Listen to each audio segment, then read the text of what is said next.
Да, нека да се ориентира. Това е невротика. Само трябва да съм изключен да се разкажа ниската история за кратко.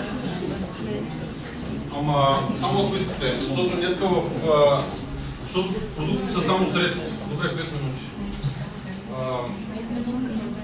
Поред мен, не знам, повечето хора бяха и във първа и във втора част.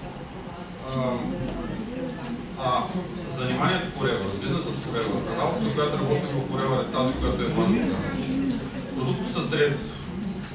Макар че без тяхното движение няма бонуси, а пък тук освен за здраве се казва, че много.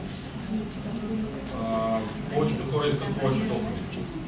Колкото и да не си го казваме съвсем на глас винаги. И затова ще се опитам съвсем накратко да ви кажа защо сме в Forever. Вече 10-та година се занимаваме с Forever, но нали знаете, Цеци този ден ме провокира да я посоча, да кажа, че иска да е в квадрант Б. 4-те квадранта на Робърт Кийосаки всички знаят ли ги? Искам някой да си дигне ръката, който не е чувал за тях.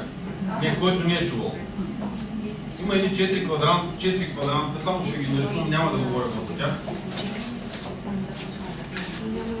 Едното е да сме наемен труд, другото да сме свободна професия на хонорар, да сме в квадрант Б, където са големите бизнеси по света и тук сме инвеститори.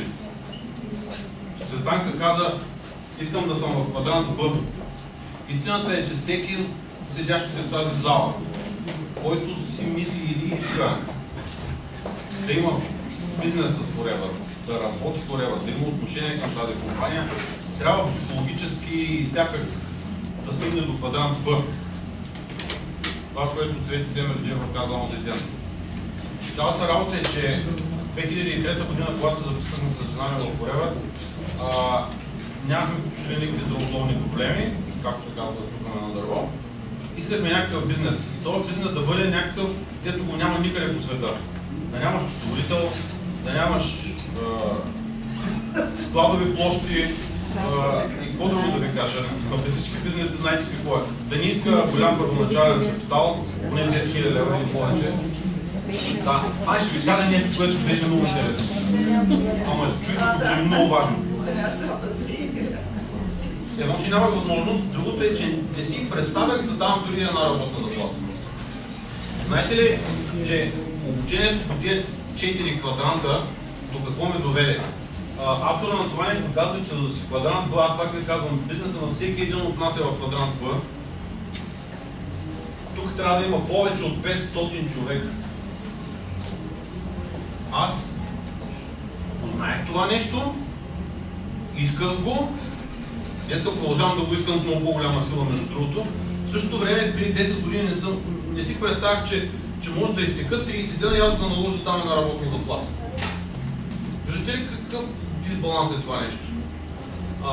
Но амбицията да не си само на заплата, защото всички знаете какво означава това, да не си само на хонорар, защото ако те няма или ако се разболеш, моментално доходите ти спират, трябва да си тук около теб да има над 500 човека.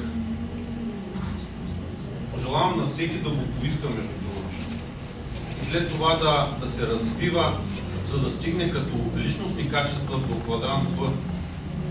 Защото, пак ще кажа, отнася се за всеки един, който е в тази зала. Всеки един, който иска отношение с тази компания, тя дава възможност. Ние трябва да се развием, за да сме достойни за квадрант Б. Благодаря.